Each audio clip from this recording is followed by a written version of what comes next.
minutes, let people join the stream. If you could, if you can hear me, I'd be really grateful if someone could just chat into the chat box and let us know that you can hear us, or if we're just speaking to ourselves.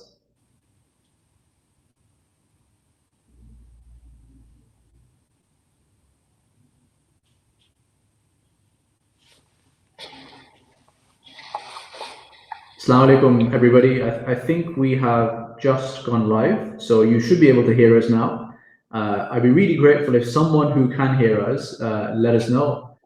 Fantastic, fantastic. So, Jazakallah khair to Zulfikar and MAP Patel. Lots of people can hear us. That's brilliant. I like this. I like this responsiveness, guys. This is great. This is, inshallah, this is the kind of responsiveness that's going to get us ahead as an ummah.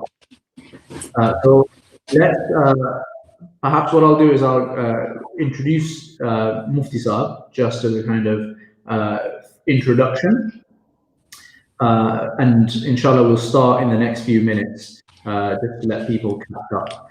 So, Mufti Saab, Assalamu alaikum wa rahmatullahi wa barakatuh. Wa alaikum assalam wa rahmatullahi wa barakatuh. Jazakallah khair for joining us on this Saturday afternoon. You're most welcome. Taking time away from your families.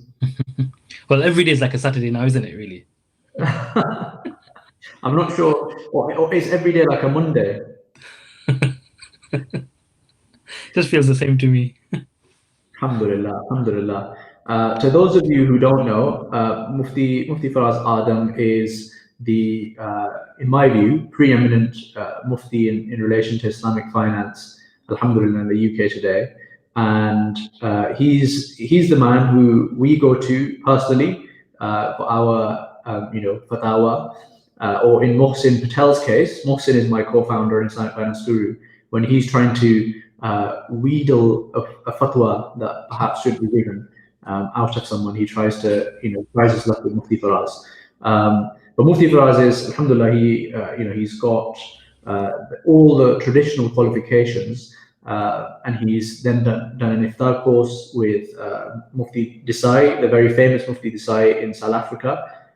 Very, very rigorous program that I believe, Mufti Saab, you finished quicker than everyone else. And then you also did a graduate degree in the UK, and you studied from a conventional perspective as well, which I think is really important, actually. I don't know what your thoughts are on this, but I think it's so vital to have that combination. And I feel like there's very few people these days who think in that way, perhaps.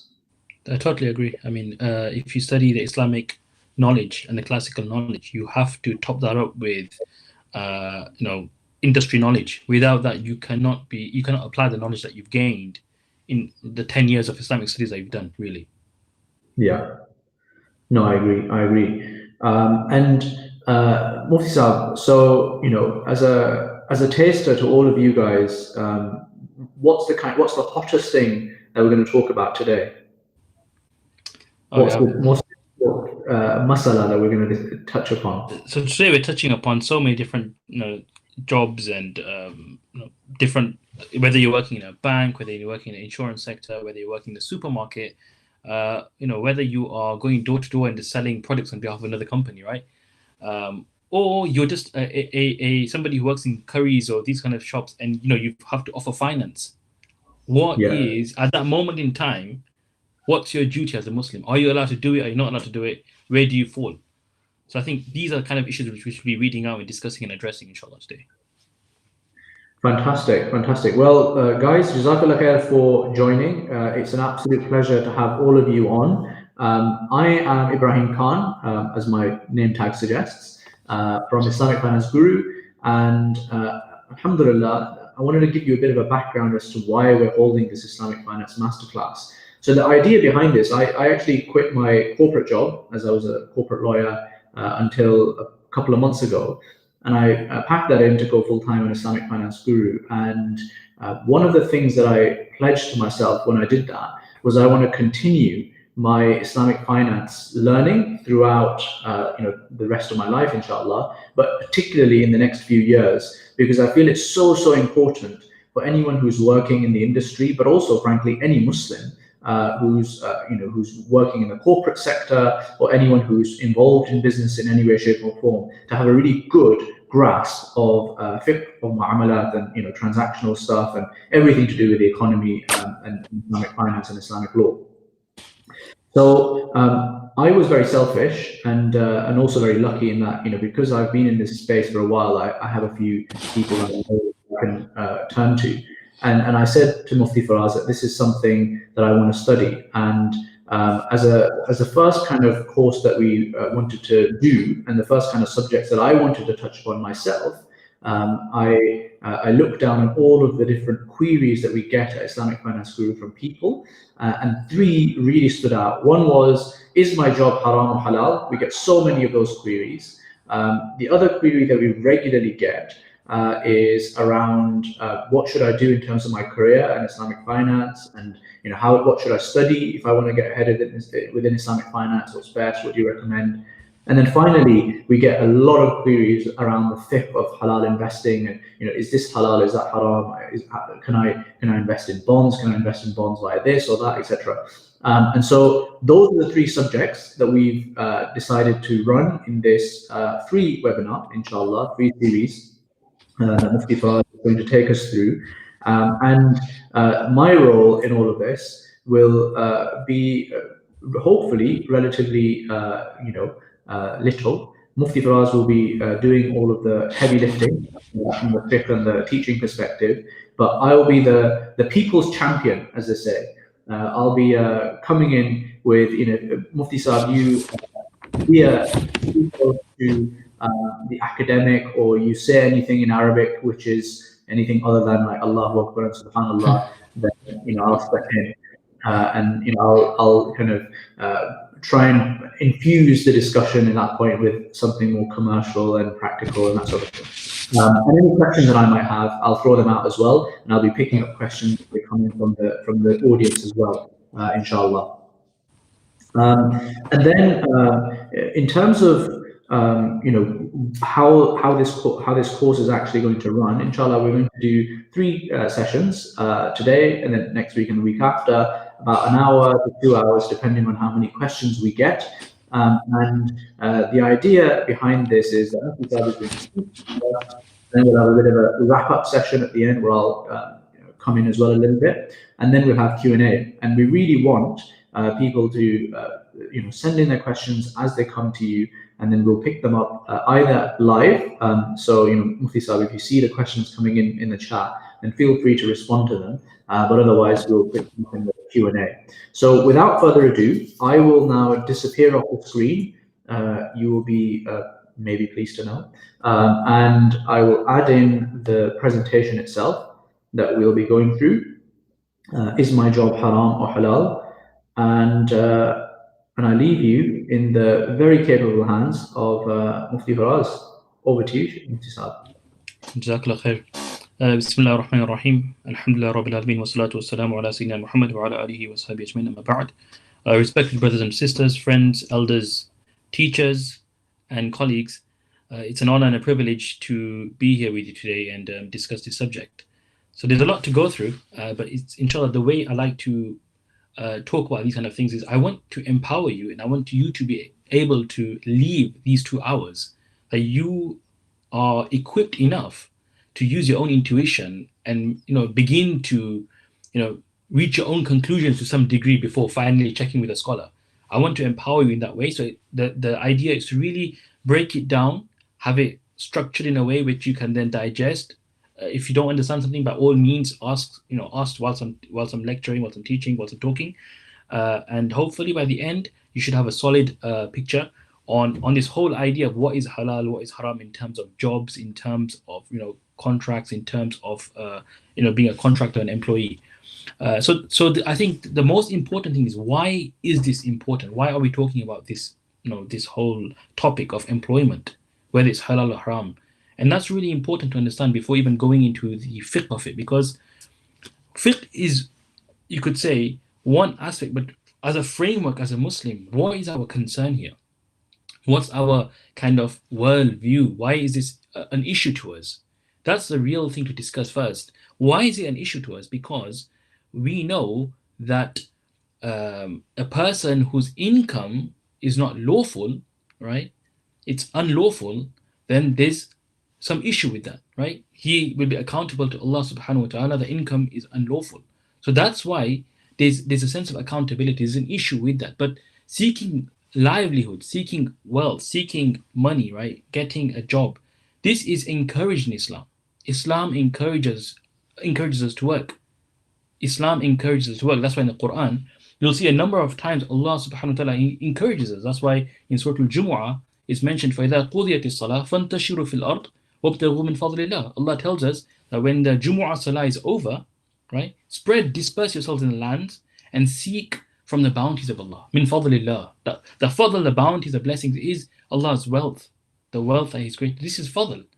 And so we have this whole notion amongst people that money, wealth is it's a bad thing. No, it's not. From a Quranic narrative, having money, having wealth, this is a good thing. This is probably one of the greatest blessings. Allah describes wealth and money as a qiyam, meaning that it's really the support and it upholds the entire system. That's what Allah tells in the Quran, right? That money is a thing that keeps the entire thing moving. So it's a massive blessing. Having wealth, and then we learn from another hadith that the Messenger of Allah said, no person you can't envy any person except for two. One of those two people are that the one who's been given wealth and he spends it in the path of Allah. He spends it for in good causes, in charitable causes. So having wealth in and of itself is a huge blessing, and then using it for good actions, in good causes, spending upon yourself and family, looking after the people around you, it's sadaqah. It's also rewarding. In the Quran also makes references to, for example, in the second juz, Allah talks about the people going for Hajj. People felt that, because it's a Hajj time, they cannot trade. Maybe it's bad to trade because we've come for Hajj. It's an act of worship. How can we change? How can we trade here?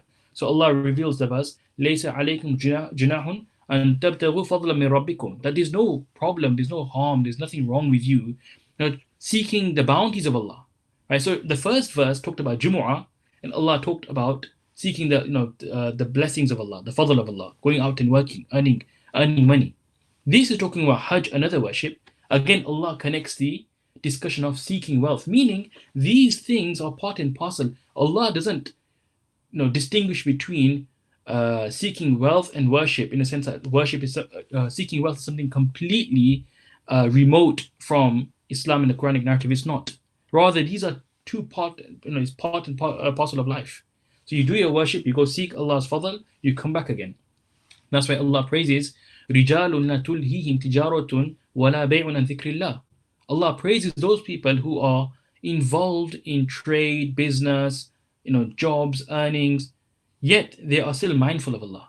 So this is why you call a complete believer, a complete Muslim who works hard to earn. And that's why the hadith tells us, طَلَبُ كَسْبِ الْحَلَالِ فَرِيضَةٌ بَعْدَ الْفَرِيضَةِ. Imam Bayhaqi narrates this, that going to seeking wealth and a livelihood is also an obligation after the other obligations, meaning it's also ranked highly in Islam. That's why Sayyidina Umar, he mentioned, this is quite, what he mentioned was, he said, don't sit, all right, and raise your hands to the sky and say, Allah marzuqni, that Allah, grant me your sustenance. Because he said, that أَنَّ السَّمَاءَ لَا تُمْطِرْ ذَهَبًا وَلَا فِضَّةً. That the sky does not rain down with gold and silver. Right? That's what he said. He told the people, don't just sit there praying to Allah for wealth. Rather, go out there, seek a livelihood, go earn. So Islam is a beautiful system. It's complete.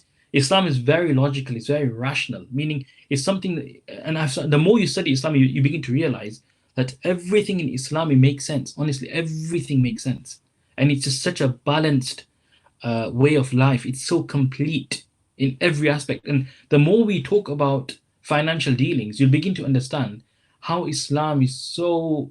It addresses even the most complex scenarios. Islam has an answer for it. Not only that, it shows guidance. It shows you a way out in everything. That's why the Quran is guidance. When you talk about the Quran being guidance, what do we mean? that the entire Quran has principles, has universal principles which apply to various scenarios, wherever you may be, whether it's societal issues, economic issues, political issues. The Quran has guidance in there, right? Whether that guidance comes from the stories of prophets, whether it comes from a command of Allah, whether it comes even from one word, which scholars are deducing a ruling. But the Quran is full of treasures and full of guidance. So seeking livelihood, having a job, is something which is encouraged in Islam. It's one of the if you're a person who has dependents, you should go out there and look after them, work for them. This is also counted as faridah. And we know from the life of the Messenger of Allah, he himself would go and also seek livelihood. So with the Sahaba, this is a practice which has come from the earliest generations. But then the question is, if we now think about so if we go on to the next slide, right? I touched upon this earlier, that why is it so important to have a halal livelihood? And this hadith in Muslim encapsulates that entire idea, that why is it important to have halal income? What are the ramifications of impure income or haram income or unlawful earnings? The ramifications are, imagine this person, the Messenger of Allah, he narrates this hadith, the state of a person who, he's traveled, he's got disheveled hair, he's traveled for long, he's in a desert, in the wilderness. Any person who looks at him will feel pity for him. You'll feel sorry for him. Your heart will reach out to him, because look at his state, he's disheveled. He's not, seen anybody for so long. He's been traveling constantly in the heat. And in this pitiful state, he raises his hands, just like this person in this picture. He raises his hands to the heavens, right? And he's saying, Ya Rabbi, Ya Rabbi. Like he's saying probably the words which are most appealing to Allah, because the word Rabbana, Rabbi is mentioned in the Quran. So he's using these words to call upon, plead to Allah for mercy. But the Messenger of Allah says that, he's doing this in the state, but what's his situation? What's his scenario? His clothes are sourced from haram, his food is haram, his clothing is haram. Then the Messenger of Allah says, غُذِيَ بِالْحَرَامِ, he's been nourished with haram as well. فَأَنَّا يُسْتَجَابُ لَهُ, that how can his dua, be ever accepted? It's, how can you expect such a person, or how can he himself, expect Allah to respond to him when everything within him, his earnings, his nourishment, his clothing is sourced from haram? It's directly against the commands of Allah. And so you go to Allah when you have a need, but then besides that, you don't care about Allah at all in any other aspect of your life. So this is really powerful, right, if we think about it. So and from here, I just want to really touch upon one thing which I always advise many people, and this is really relevant for most of us, is if you have a pension, make sure it's halal, because like from my own experience, many Muslims have pensions which are not Sharia compliant, and that's a major problem. Why is that a major problem? Is because imagine you're contributing to your pension, you retire, they just say 65 to say, and you start drawing down in your pension. Your pension was invested in a non-Sharia compliant portfolio, so it was invested just in fixed income and bonds, and now you've retired. Now from 65 to 75 you live. These are the last years of your life, which is really the golden years, because these are the final years, the make or break years for you. But that's a time when now your income is being drawn from a non-Sharia compliant pension. So all the proceeds over and above the capital is impure, unlawful. And that's what you're using now. So your last 10 years have been nourished with unlawful wealth. And now think about how severe that is, that you leave this world being nourished from unlawful wealth. And so it's a massive issue amongst Muslims who are unaware about pensions altogether. So it's really important that you speak to a financial advisor, speak to your HR department, and start thinking about Sharia compliant pensions. I know on the Islamic Finance Guru website is a lot written about this. So I'd encourage you to go on the website also and read about Sharia compliant pensions. Read about an article was released recently about SIPs, how to manage your own Sharia compliant SIP. Ibrahim, you want to come in? Yeah, I just wanted to say this is one of my pet agendas. Because a lot of mainstream employers may not have an Islamic pension available. So if that is the case, then and you've probably talked to your HR and tried your best to get an Islamic pension option in there, But if it's not available, then reach out to me, drop me a line, ibrahim@islamicfinanceguru.com, and I will, I've liaised with a bunch of employers now in the background, and I'll liaise with yours as well. And I'm actually looking to get a perfect test case to take to court as well. So please do let me know. So now if we move on to the next slide. So that's really just a preamble and a preface to this whole discussion on the importance. One is Islam encourages us to work. That's like the beauty of Islam. Rather, you're rewarded for working. In Islam, we're rewarded for going out and work. So imagine you leave 7 o'clock, very well, when you were leaving anyway, your homes to go to work. You'd leave 7 o'clock in the morning, 8 o'clock in the morning, come back in the evening. That's rewarding. You're being rewarded for those seconds, for those minutes that you are earning, because you're fulfilling one of the commands of Allah, and you are providing for your dependents and the people around you. So that's rewarding. And secondly, the importance of earning halal. Now, when we start talking about the fiqh and the rulings of which job is permissible, which job is impermissible, we need to understand you could say the underpinning philosophy behind all of this, and let's frame this discussion correctly. Okay, when we say something is impermissible, something is unlawful, something is sinful, what do we mean? Right? What do we mean by this? And the reason why I'm saying this is so it's easy for us to conceptualize as a group here. What are we talking about, right? When we're saying something is sinful, what we're saying in reality is it's illegal, right? Because Sharia, remember, Sharia is a code of law. Sharia is law.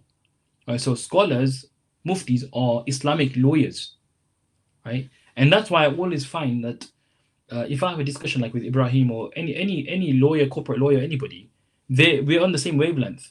They understand the technicalities. As I speak, they've understood most of the things, because legal systems work in a similar way.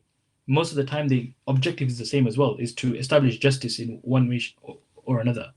But legal systems have similar processes. Lawyers, scholars, muftis, they all have a similar way of reasoning. Yes, the epistemology and all that might be slightly different, but many of the processes are very similar. There's overlaps in many areas. There's parallels. So when we're talking about Sharia, when we're talking about sinful, impermissible, try think of it from this angle. We're talking about something illegal and legal. So from a Sharia perspective, is this legal or is this illegal?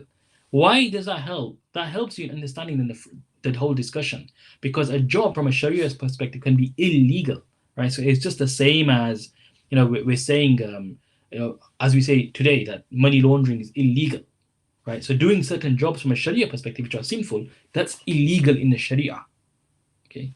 So this will help you kind of understand and make you, because when we say sinful, it's something abstract for us. It's hard for many of us to digest what that means. It's hard for us to, really comprehend when we say something is sinful. But here, if we use this word legal, illegal, it will help us, right? And the entire Sharia is there for benefit and harm. The entire Sharia is there to establish benefit and prevent harm.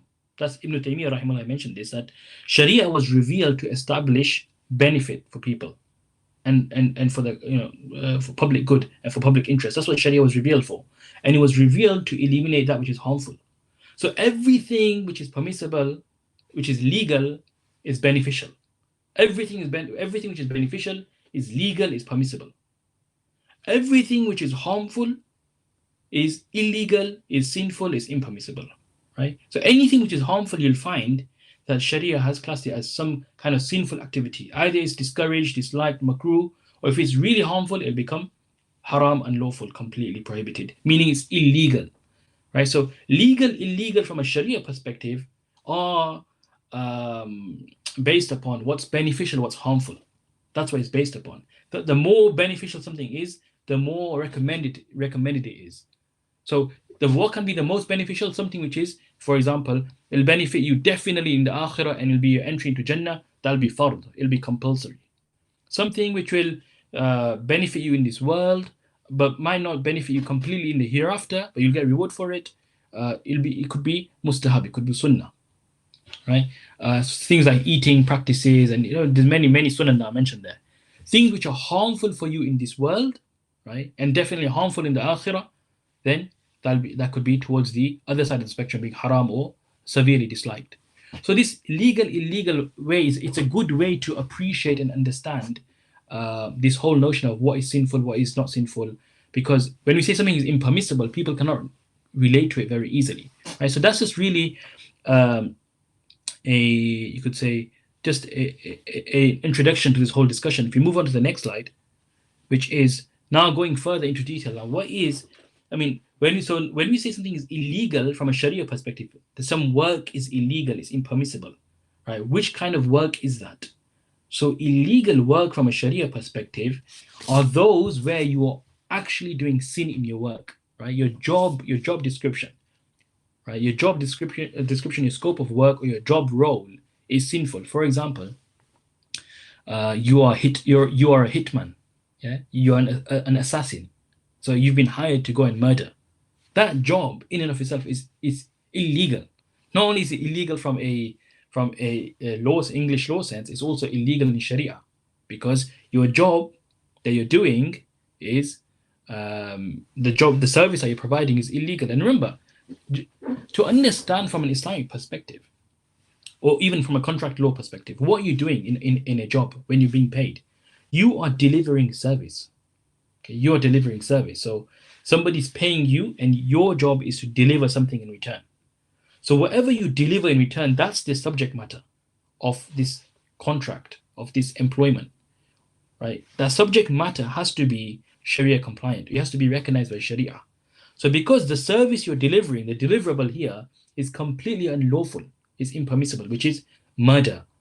That's why it's not permissible. This contract is completely void. It's unrecognized. It has no legal effect from a Sharia perspective, because you cannot deliver this. A Muslim is not permitted to deliver something which is illegal, and therefore you cannot be paid in lieu of it. So if a person does go and murder somebody, he will have no right or recourse to any kind of wage or salary, because the thing that he's tried to deliver, he didn't deliver anything, because this killing or murder, this service, was unrecognized as a valid service. And so this idea of delivering a service goes in all our discussions, and this will keep coming up. This is how even lawyers appear. All the lawyers who are part of this live stream, you'll understand this straight away. How we talk about consideration, how we talk about subject matter being there, payment being there. These are like you say, core tenets of a contract. So the service that you're giving has to be lawful. Another example, a burglar. Let's say you're hired to become a burglar. Somebody hires you and says, "I'll pay you £500, a week if you go and do a burglary somewhere here and there." Now again, because stealing in and of itself is a non-Sharia compliant job, it's not halal. It's illegal from a Sharia perspective, or also illegal from a English law perspective. And this is where the overlap comes. I was telling you about earlier. Many things overlap. And so therefore, because I can't deliver burglary to the person, I can't be paid. It's unlawful. It's impermissible. Another example is cosmetic surgeries. If I, for example, well, not me, this is somebody who delivers cosmetic surgery for beautification purposes. So, you get the enlargements and the lifts and, all the different things that they do in those kind of clinics, which are purely for beautification and the form of mutilation. That will not be permitted. So that job or that service that person is doing and delivering, because that service is not recognized in Islam, from a Sharia perspective, it's not recognized at all. It has no value. Something which is not recognized has no value in Sharia. If it has no value, how can you be compensated for something it has no value to? Right? And that's the key, right? From a contract law perspective, from an ijara perspective, which is ijara is employment in our discussion here. From an ijara Sharia perspective, which is employment, you cannot deliver something which has no value, because ijara, an employment contract, is a contract of exchange, where one party gives something of value, a service of value, and the other party gives a service or a wage or salary in return for that service that's been provided. So this cosmetic surgery, this whoever it may be, delivers this because it's something which has no value. It's not recognized in Sharia. They cannot be paid. That job, because they've done their service itself, in and of itself, is illegal. Therefore, it's sinful. It's not permissible to do that as well. Another example is tattoo. There's a tattooer or somebody who who draws up or puts tattoos upon people. Even that is not Sharia compliant, and therefore, again, that specific job is impermissible to do because the service in and of itself is illegal in Sharia. It's impermissible. Likewise, some more examples, straightforward examples: carving statues. So if you have a job where you're carving statues, and these are extreme scenarios, right? So just to make you understand, these are like illegal, completely outright illegal things from a Sharia perspective. Likewise, the working in the adult industry, that's also completely prohibited. So these are where the scope of work is in and of itself is completely prohibited. The deliverable that's on your JD or in your scope of work, it's prohibited. That is not Sharia compliant. So this kind of job can never be permitted. You can never earn in these roles because what you're delivering, what you're doing is not recognized in Sharia at all. Rather, it's illegal, and for that you cannot even receive a wage at all. Rather, the contract itself is void, and you have no right to any income from that job. Then, whilst we're discussing this, I just want to, quick. What if you have, like, that's obviously a very simple kind of job description where you're a tattooist, but even there, and most job descriptions are quite complex things. They've got lots of stuff going on. Like the tattooist says, well, actually, I'm part cleaner, I'm part like admin, I'm part PA, I'm like all these things. How do you deal with that? Yeah, it's a good question. I was going to come to this, right? It's literally what I'm going to come to now. Great. See, how I tackle this is there's one if your job title is something which is unlawful, that's like your core, right? Your core activity. Then regardless of all the other sub deliverables, you cannot go in that area because your core role is decided by your job role. However, if it's like a multi-purpose role that you're doing, where your job title is broader than the impermissible activity you're doing, and this comes back, which we'll touch upon later on, about lawyers, right? Corporate lawyers who are doing multiple things. So this kind of idea where you're doing multiple things, your job title in and of itself is broad, then although I've not heard other scholars say this, but where I incline towards and what I advise and my kind of feeling to this is that a person can potentially do this job, but then they must take stock of the time spent in doing unlawful activity and purify that amount. So if I spend 1 hour a day in unlawful services, because look, the scholars classically, when they spoke about unlawful jobs, they would speak about one service only. It was very specific. So for example, scholars speak about carving statues. There's only one job. Today, many JDs, they don't work like that, right? We know scope of work, there's multiple scopes of work. Right? You'll be doing multiple things. So the way I usually deal with this is I first look at the job role. What is your actual job role? If it's, for example, you're working, we will touch about banks, but if it's just you are the actual practitioner who does the tattoos itself, that's your main job, right? Then the others are just add-ons, but you're recognized as that's your kind of job role. Then I would say avoid that job altogether because that's the core service that you're delivering. However, if it's a more generic role, whereby you're doing a bit of this, a bit of that, and there's lawful activities, even in that you'd say majority are lawful, the majority should be lawful, but there's one thing here and there which is impermissible maybe, or disliked or discouraged. Then in that scenario, because your job is split, or the income that you're receiving is split across all these services that you're providing. So for the services which were halal, your income will be halal. But for the services which were unlawful, your income will be unlawful. And you should purify that amount. That does put a burden on the employee, the individual, to know what's haram and halal, right? Of course. But this is, that's the furthest we could go. Otherwise, I'm sure many of the scholars would say this would be impermissible as well. But it's just, we're just trying to find, I'm just looking at the reality where many people work in roles. It's not as simple as having one role. Nobody has that anymore.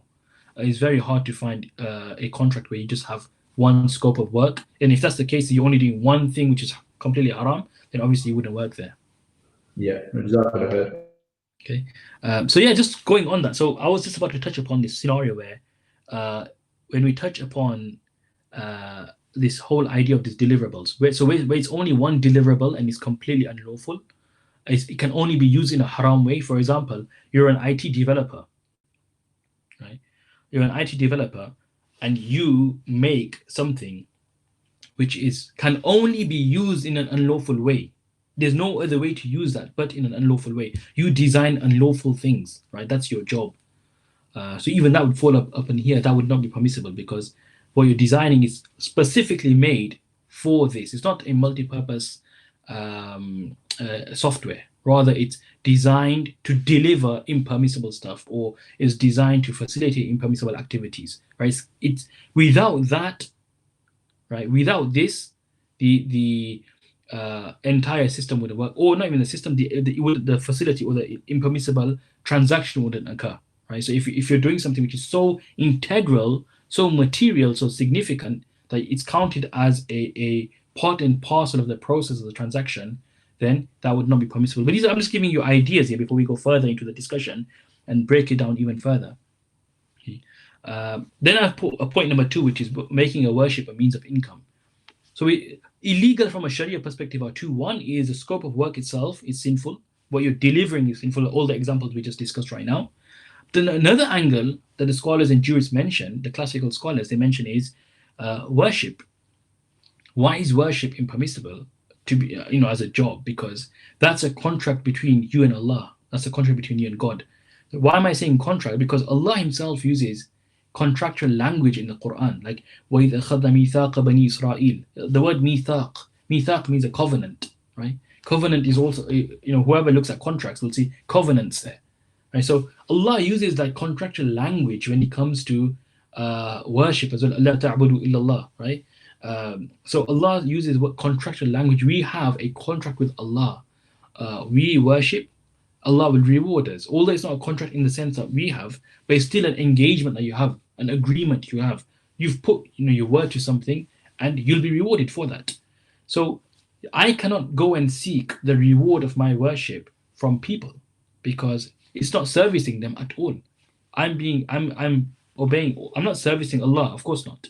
But this is for Allah. This worship, meaning I've agreed to do this for the sake of Allah, and He'll reward me. So I cannot go and seek reward from other people. And also from a more technical perspective, a worship is not something you can deliver to people. Remember, we discussed this idea of the deliverable being a recognized service which can be delivered to people. A worship cannot be delivered to other people. It's completely abstract in the sense it has no service or it has no value to people. The value is only between yourself and Allah, and therefore, and an example of this is Hajj, right? People go for Hajj and they do Hajj badal, which is when you go for Hajj on behalf of somebody else. And if I start that as a business, I start charging people like £2,000-3,000 just for this business. As a business, I do Hajj on behalf of the people and I charge a fee. That won't be permitted. Yes, what I can do though is make them pay for my expenses. Expenses can be covered, but I cannot profit from that endeavor. So that really just sums up our discussion on what's illegal and permissible. And moving forward, I just want to start now zooming into the more, I'd say, tricky areas, which I think what people want to hear and talk about is when it falls into like the gray area, or I'm not, I'm working in a bank, but I'm not, directly assisting in interest, or I'm working in an insurance company, but I'm just, working in HR. How does all that fit? Where does all that fit in? This whole discussion of these kind of like gray areas, it falls under a concept in fiqh and Islamic law of i'ana al-ma'siyah, which really just means assisting in sin. Okay, i'ana means assistance, supporting, assisting, and ma'siyah is a sinful, illegal activity. So in this discussion, what we're talking about is it's not, maybe what you're doing is not in and of itself sinful, because that was addressed earlier, what we just discussed. So the activity you're doing in and of itself is not strictly impermissible, unlawful, or illegal, but rather it potentially leading to, or the next step after that can be a sin.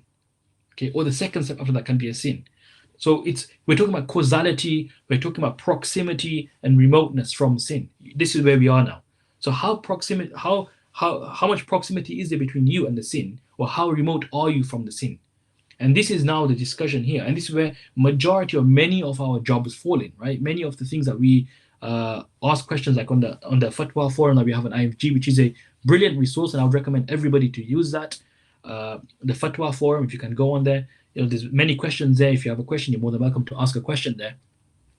It's just where we have discussions on, or people can freely ask questions on on Islamic finance and anything financial related. So moving on to the next slide.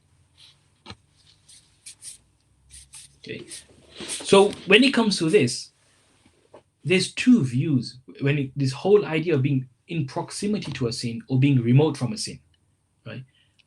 When can we say, or how can we determine if a person is close to a sin or if he is remote from the sin? Just there's two views among scholars here, right? And why is that? It's because of the way they've reasoned, and you'll say scholars always have two views, right? Or there's always ikhtilaf, and that's fine. That's the nature of the thing. Why? Because these are issues which are based on interpretation, based on juristic reasoning, based on the human mind, the way people analyze things. So one mind does not think the same like the other. They're using the same tools, yet they'll see different values, they'll see different nuances. So it's completely fine to have these kind of views. Rather, it enriches the discussion, right? And that's why I'm presenting both views, just so you get a complete and wholesome picture of the entire discussion.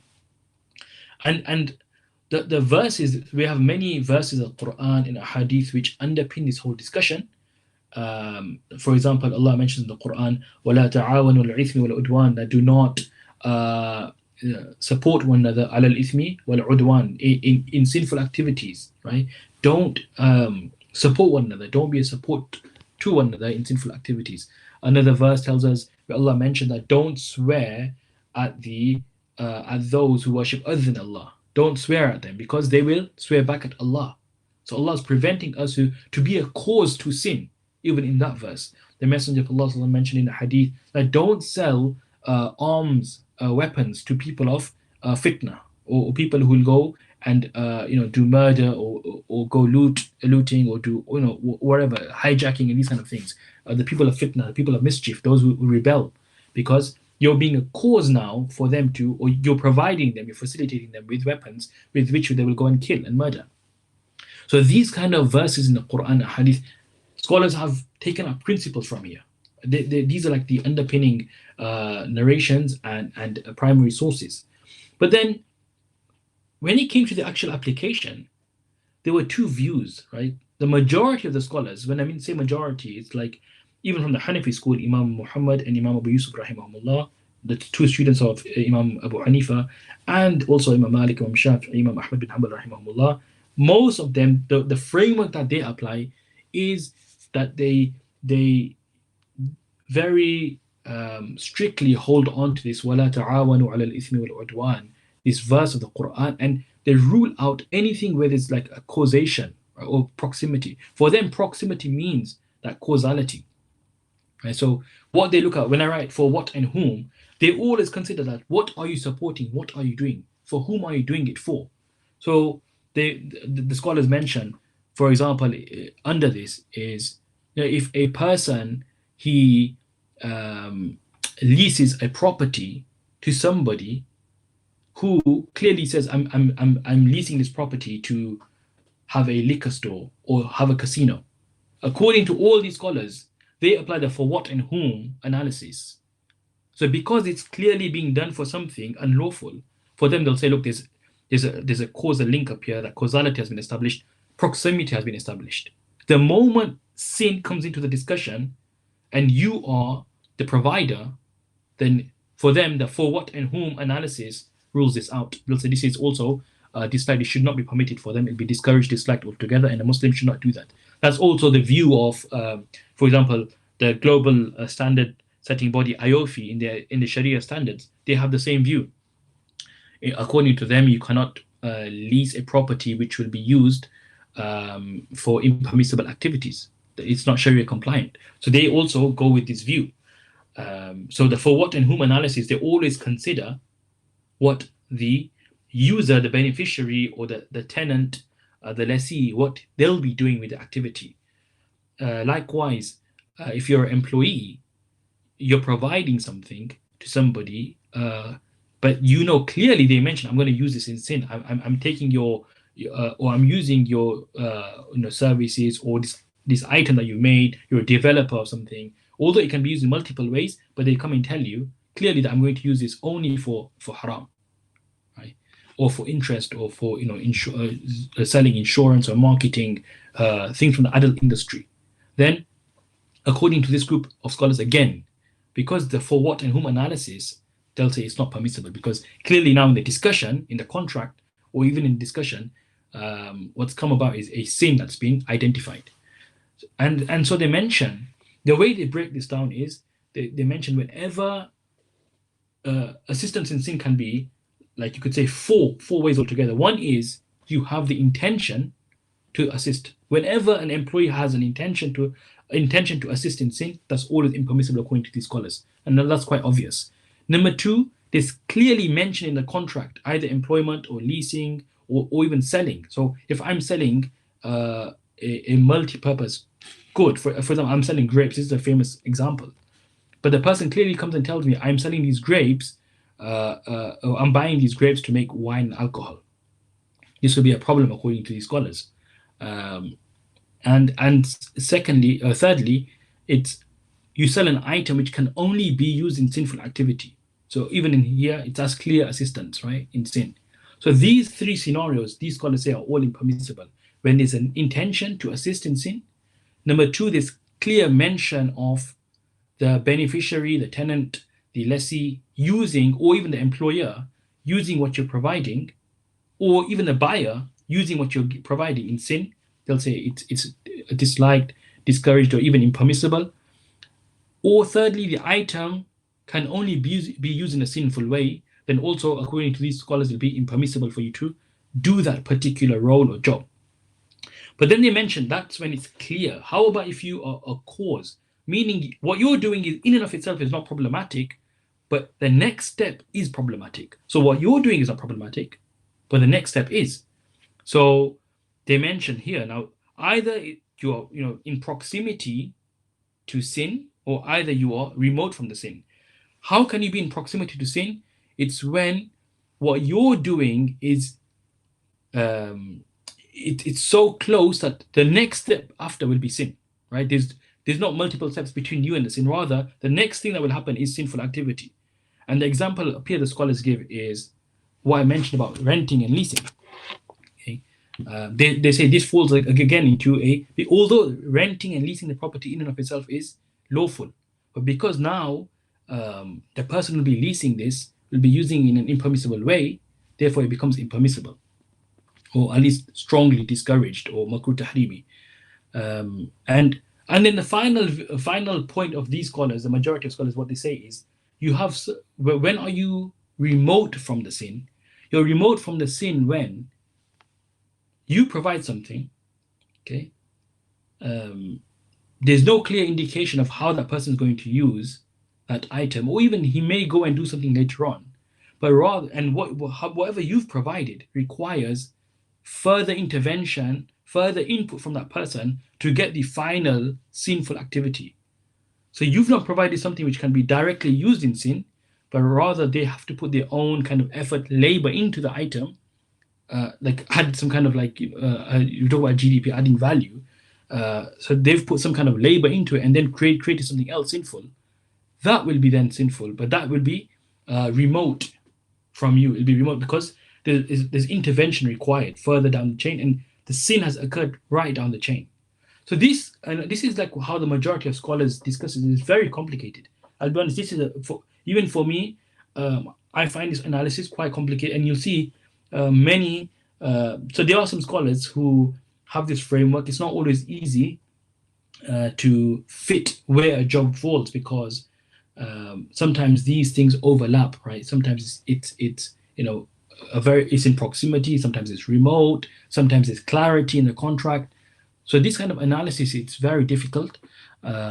so they have this kind of for what and whom. Just going back to our slide, they look at the sector and industry. So clearly, if you're working in the insurance sector or you're working in the banking sector, the for what and whom or the sector analysis which they do is because whatever you're doing, the next thing is that will be used for the impermissible activity. So they'll say that's impermissible as well. They have this kind of conveyor belt, and these are just like notions I'm giving you and principles. They look at this whole kind of sinful activity and assistance in sin as a conveyor belt, as a chain, as a process, that you are part of that process. And therefore, that if the end result is sin, you are part and parcel of that chain, then for you to be in that chain is also impermissible, is sinful, or strongly discouraged, depending on what exactly you're doing. And finally, proximity is defined as what employer client will do with your service, right? That's what defines proximity for these scholars. Now, what is your client or your employer doing with the services that you're providing? Now, this is a view of the majority of scholars. Personally, I don't hold that view. I don't, neither do I give fatwa on that view. The view that I give fatwa on is on Imam Abu Hanifa's position. Why? Well, how does he look at things? He looks at things much more, it's much more technical, it's much more legal.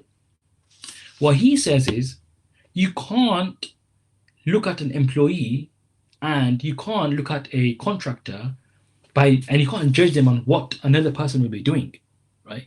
How can I be held responsible, liable for what they will do with their own volition? They're completely independent. They have free will. They have their own discretion. How can I be responsible for something that person will do? That's why Allah says in the Quran, وَلَا تَزِرُ وَازِرَةٌ وِزْرَ أُخْرَى. Like, no person shall bear the burden of another person. Every person is judged independently in that sense. So every person is using his own volition, his own discretion to develop or create or do whatever they're doing. As long as my job, my role in and of itself is permissible, okay, according to Imam Abu Hanifa, he says that role is technically valid. Meaning, when I say technically valid, remember it's legal, therefore the income that I receive is lawful. Obviously, this doesn't mean he encourages people to start doing any job and all jobs, but rather he's got a very technical analysis. He's looking at it from a very legal perspective, and it's very nuanced. So he does what an in and of itself analysis, where the majority of scholars do a for what and whom analysis. He does in and of itself analysis, meaning what's the job you're doing right now? What is it? And I'm going to give you classical examples from both scholars so you understand exactly how these kind of things apply. Also, he looks at where the majority of scholars talk about this chain idea, that you're part of the chain. He says, no, you're not part of the chain. The moment another person comes after you in the chain, who uses his independent discretion, his volition, he's got his own free will to do what he wants, he then does something sinful or he passes it on, you cannot be held responsible for what he does, because that intermediary has cut you off from the chain of sin. He cuts you off, right? And so this is Imam Abu Hanifa's understanding and his principle. So he says clearly, whatever your job is, that's what you're being paid for. You're not being paid for what everybody else is doing in the company. Your service that you're delivering, you're only responsible to deliver. Remember, we talked about this idea of me delivering a service which must have value in Sharia. So he says, if I am delivering something which has value in Sharia, meaning it's lawful, my income will be purely in lieu of that. It's not going to be in lieu of what the whole process has done. Rather, I'll be paid from a Sharia perspective. I'll be entitled to be paid for my service. And that's why he says, now for example, look at some of the examples.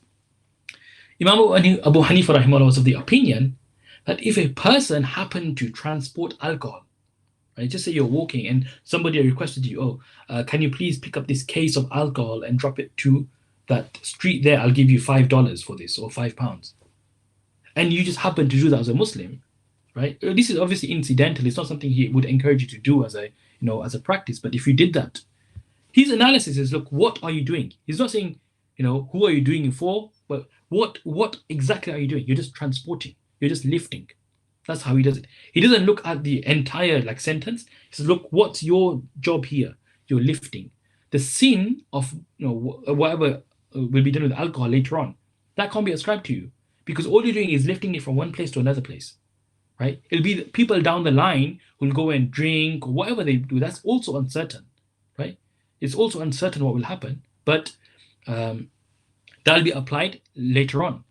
So he's of the view that a person, he can transport alcohol from one place to the other. Ibrahim, want to come in? Yeah, quick question. So I feel like in this whole discussion, there's a bit of a continuum going on where either you look really, really wide or you look really narrow. But arguably, you could have these kind of counterintuitive cases where even the tattooist, which they could say, well, why don't you just kind of zoom in really, really like granularly and say, look, I'm, the act of taking this like metal thing and then touching a skin with it is not in of itself impermissible. And they go down that line, or the lawyer, he who is drawing up, I don't know, a debt financing agreement. He says that that literally the act of me typing, in of itself is not impermissible. In other words, what they're trying to do is reduce down the haram element to almost negligible. And in most cases, it is almost negligible if you take that analysis to its logical conclusion. You only have fleeting instances, like if you say the tattooist, the actual haram is the moment when that ink enters that body. That's when the actual haram occurs. Out of that tattooist's 8 hours at work, potentially at that time of ink entering the body only takes place by about 5 minutes. So I suppose what I'm asking is, what's the framework that Imam Abu Hanifa position would take on where to draw the line? Yeah, so it's a very good point. Remember, it's what we're looking at is, one is what you're doing, and then when the sin occurs, it'll be somebody else doing that sin. You cannot be doing any sin whatsoever. From his framework, there should be no sin in your service at all, right? And so from your tattoo example, the way I reconcile this is, remember, if your job title is a tattooist, that's your job title, right? That's your core service. Then you should, as a Muslim, should never take that. But yes, there's definitely a discussion which we'll discuss when we talk about lawyers towards the end. When you're doing multiple things in a role, how do we look at that? Because that role is a very generic role, but then you might be asked to do certain things in that role which are not Sharia compliant, so which need fleshing out. But from Imam Abu Hanifa's perspective, we're looking at, as long as the employee is employed. Now remember, from this transportation perspective, you're only doing transportation, and he says, look, transportation in and of itself is purely lawful. It's just an act. Nobody can say transportation. So he looks at what's being done, right? It's completely lawful. Another example, which will shed more light on this, is which we just touched upon earlier, leasing a van or leasing property to somebody who tells you, I'm going to use this for a liquor store, a wine store, or whatever, right? I'll be doing some haram activity. According to Imam Abu Hanifa, he says, you're not responsible. Of course, he'll not encourage this. His view is not encouraged here. Like, he doesn't say, oh, you go and do this. Rather, and I'll talk about this as well, how he differentiates here. And when I talk about my position in all of this and how I apply this in today's world, I'll touch upon Imam Abu Hanifa's reasoning here as well. But he says, if you were to do that legally, technically, your income will be lawful, because what are you being paid for? The space that you're providing. What that person does is between him and himself. He's responsible and he'll be accountable for it. You won't be accountable for giving that space. Whereas other scholars will say that's not permissible, as we touched upon. Another one, which is that you might be really shocked and surprised, is being a swineherd, right? So you are herding pigs, right? And this is mentioned in the classical books. I'm not just making these things up, right? This is mentioned in the books of fiqh, the classical works of scholars. So according to Imam Abu Hanifa, rahimahullah, he says being a swineherd in and of itself is permissible. Meaning, if a Muslim is walking around, and this is how we interpret these. We read these texts. You can't look at them in a vacuum, right? These scholars were God-fearing scholars, right? They were people of taqwa, piety. They understood the entire Sharia really well, the Quran and Sunnah. So they're not saying legal books are usually written in vacuum. You have to apply the variables that come from scholars. So something is written there, but it doesn't mean that this is what the scholar is encouraging. It doesn't mean that. But he's talking about is legal books are legal codes. They're written for legal analysis and for technicians to read and understand the legalities behind this. So it's legal language. So in his legal language, he says that if a person was to do this, just say it happened, that a person ended up, because there's no job, he goes and becomes a swineherd and gets paid £100 for 1-2 hours, right? If that's how the rate is in that market, then that will be lawful, because all he did was herding. He wasn't eating swine. He wasn't touching it or doing anything other than just like herding them, moving them along with a stick or whatever it may be. So he says, look, that in and of itself is not impermissible. The activity that person has done is not impermissible. Whereas all the other scholars will say, no, that's not permitted, because you are part of some process. And they take that macro view, which Ibrahim rightly pointed out to, that macro view, that look, you're part of some kind of industry which is attached to impermissible activities. So that macro view, they say, no, you're part of an industry which the core product is impermissible, therefore it's not permissible to be that industry.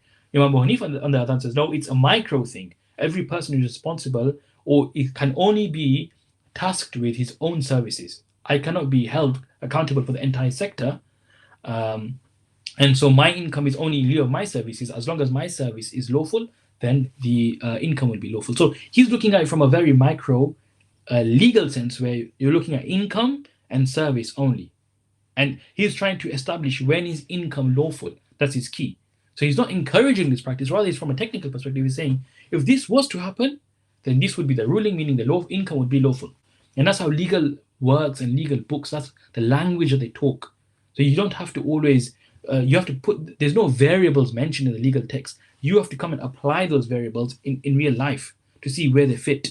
Okay, so just because he says this in the book, it doesn't mean that's how it's applied all the time. The application is done by expert scholars.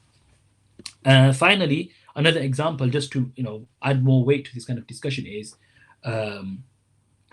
building a church. Right? And again, this is a classical example mentioned in the books of fiqh. Imam Abu Hanifa rahimahullah says building a church would be lawful, because what's that person doing is only building. And remember, in all of this, you're looking at what is that. The job must be lawful. It can't be, oh, I'm making a tattoo. So in the example which Ibrahim mentioned about a person, he's putting the needle down, that the whole thing is impermissible. You're creating a tattoo upon a person, or or in any other scenario where you're doing unlawful activity. Even according to Imam Abu Hanifa rahimahullah, would be impermissible. What we're talking about in this example is the job in and of itself is permissible. You are not doing something which is sinful. All you're doing is building. Then any sin that comes will be done later, not by you. It'll be done by somebody else, right? It'll be done by somebody else. So you cannot be held accountable for that, and your income is in lieu of your service. And so these are some examples. And of course, in all these examples, wherever Imam Abu Hanifa stands, his students, Imam Abu Yusuf and Imam Muhammad, stood opposite and said, no, we don't agree with that kind of reasoning. We take the macro view and say it's impermissible. And so do the other scholars. That's where they stand. So moving on to the next slide. Now, this is where my view comes in, and the views of my teachers and many colleagues that I have. And this nuance of Muslim countries and non-Muslim countries, this is my personal kind of dichotomy that I've done, where so when I deal with these issues, how do I deal with it? When it's in Muslim minority countries, so wherever Muslims are a minority, like in the West, I favor the view of Imam Abu Hanifa rahimahullah. It's extremely pragmatic, extremely realistic. Why? Because we're already disadvantaged to some degree, right? It's very hard for people to find all the time lawful jobs. It's not easy. We're always in competition. Sometimes you just got to take what's being given. Okay. Also, many people, the way the world works, that you have to get some kind of training in a certain sector before you can go on to a Sharia compliance. So, for example, lawyers, I know many lawyers, and even Ibrahim as a corporate lawyer will probably tell you that you have to get a training contract somewhere. And what I've heard from friends, training contract is probably one of the most difficult things to acquire and get. Right. So imagine trying to apply for a training contract, but then every time this kind of analysis has to take place. It just makes it very difficult. You can't even be a lawyer. And if you want to succeed in Islamic finance, you need some kind of experience in conventional finance, whatever it may be.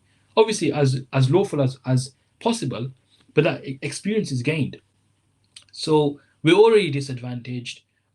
Jobs are not easy to acquire. The entire the worldview here is, which it doesn't align with Sharia from in terms of being an interest-based economy and all the other things, right? So in that scenario, I feel with a micro view in this context, where we look at what exactly are you doing in your job? Is your job lawful? What are you doing, right? If the job is unlawful, then you can't do that, as according to Imam Abu Hanifa rahimahullah. However, if your job is lawful, meaning you're just in security, you're just in HR, or you're just in compliance. And I'm going to talk through all these examples. I'm going to look at banks, I'm going to look at insurance companies, I'm going to look at supermarkets, I'm going to look at all the different jobs, and we're going to break them down and discuss each one, so you can start applying these principles, right? Because the whole thing is application for me. I want the students to go away here with skills to be able to apply this tomorrow and be able to educate other people. So when it comes to minority countries, the job description is key, number one, as the bullet point says there. Number two, your income is lawful, right? If the job description is permitted, it's legal in Sharia, because that's what you're being paid for, right? And number three, without a doubt, there's no doubt about it, right? It's always better to seek a Sharia compliant company, meaning it's always better to not work in conventional finance. There's no doubt about that, right? Nobody's going to deny that. But your income, your role, your kind of journey in your life at that moment in time, you were in the financial sector by doing a halal job, then according to Imam Abu Hanifa rahimahullah, and this is where my personal inclination is, that it would be lawful as long as your job is lawful. But then we'd always encourage you to go and find or have an intention to grow. And this is what I do. I always advise people that if you are in that sector right now and you're doing something lawful, you have nothing to worry about in terms of your income. Your income is lawful, but you should have some aspiration long term, that I want to acquire these skill sets from here and these learnings, experience, and put it towards the Islamic finance sector. Because we need people who have experience in conventional finance and apply all the experience in Islamic finance. We need that, because they'll be able to differentiate, they'll be able to distinguish between what happens in the conventional sector and what should happen in the Islamic finance sector. So it's powerful in that sense. But when it comes to Muslim countries, my advice is, and I advise many of my clients who want to invest in REIT funds, for example, or want to buy commercial property in the GCC or other Muslim majority countries, whenever I advise them according to the IOP standards, and that is, it's not permissible to lease to a tenant or lease a property to any tenant who will be doing something impermissible. Because in that scenario, taking the macro view makes sense, because the macro view is supporting Islam, reasonably well, and there's more opportunities in Sharia compliant jobs as opposed to non-Sharia compliant jobs. Whereas up here, it's more reverse. Probably the more opportunities there are for those who have a finance background, or a law background, or these kind of skills, accounting background. You're probably more likely to get opportunities in a conventional setting as opposed to an Islamic setting. Whereas in the GCC or Muslim countries, you're more likely to get opportunities in, you could say, in Sharia compliant, or at least Muslim, you could say, orientated institutions and organizations. So Mufti, I'm going to check out a counterpoint to that, which is, I think actually we're living in a very, very global world. And even in Saudi Arabia or Dubai or wherever you go, it's the same law firms. I know the legal sector very well. It's the same law firms who are there, and they're doing the same things as they're doing anywhere. And if you're a lawyer in Saudi Arabia, I think you would be facing exactly the same option set of jobs as you would in the UK. I don't think that there's necessarily more options to do Sharia compliant things, anywhere. What I would say to that is, I would never answer, like, in terms of jobs, the job market. I don't know the way the you could say the kind of industry is there, and the climate. So I would tell people from whoever lives in Saudi Arabia, for example, consider your local scholars. That is probably the most wise thing to do. But in terms of leasing, the advice I give definitely when it comes to leasing properties or investing in REIT funds is that I never allow anyone to lease a property to somebody who will be doing something non-Sharia compliant, because at a macro level, and this all stems from, and I touched upon this earlier, Imam Abu Hanifa rahimahullah, he was of the opinion that it's not permissible to lease property in the cities, because cities were like the citadels of Islam. That's where all the Muslims were. But in the outskirts, in the countryside, you'd have little villages or towns where non-Muslims would reside. So he was of the opinion that when it comes to the cities, it's not permissible to lease property to those who will establish a church or establish some kind of temple. But in the countryside, it's permissible to do that because your only customers will be most likely non-Muslim. So it shouldn't be that you are losing property, losing income because the only customers you can get are non-Muslims. But he said when it comes to Muslim cities, you shouldn't do this because there's more opportunities to lease to Sharia compliant customers and tenants. And so that's where this kind of my own analysis came from, drawing from his view, being true to his view and his kind of reasoning. I find it to be very appealing in this. But when it comes to specific jobs, I would say if a person is living in a country, like a Muslim majority country, obviously you'd be asking your local scholars, they would guide you more. But this is just the way I see things and the way I analyze things. I love it when you're more liberal than I am. We'll continue the discussion later on. So that's and to be honest, just to touch upon this, I find there's also a differentiation I make between employment and being a contractor, being self-employed. Why is that? Is we have to really look at it from a sense. Look, an employee. Why does Imam Abu Hanifa's opinion sometimes helps us in the UK or in the West? Look, we're living in a world where contracts are standardized. Contracts are standardized. There's boilerplate clauses all over the contract. You always, it's a put up or shut up kind of approach. You either take it or you leave it, right? You cannot negotiate as an employee, not always. It's very difficult. If you don't agree with a term, sorry, go away because there's 100 other people, waiting to get the job. So employment, and this is more of like, I wouldn't say a philosophical thing, but employment is, I wouldn't say slavery as well, because that's a huge statement to make. But employment is not, you don't have the freedoms per se, where you can negotiate and really, it's like a tenancy contract. If you're taking a house on rent, it's a standardized contract, like all its boilerplate clauses in there. For example, you can't, nail something into the wall, right? If you want to put something up, you can't nail it. In most contracts that I've seen, it has these kind of, clauses. Now you can't go to the landlord and say, I don't want this in here. They'll say, well, tough luck, this is how it is. The interest clause, there's late payment fees. You cannot go to the landlord and say, oh, please take this out, it's not Sharia compliant. So as a Muslim, it's very difficult for you because you do not, and Sharia has this principle of musawat. Musawat means like a level playing field, right? All of Islamic finance rests upon this major principle of level playing field. In most of these contracts, we don't have a level playing field. We are disadvantaged because we cannot negotiate, or you're just not empowered to do so. You're always lower than the other party. So employment is not as simple and straightforward. There has to be more flexibility to allow certain things because no Muslim, and I can say this with full confidence, no Muslim wants to take a job where he has to do something impermissible.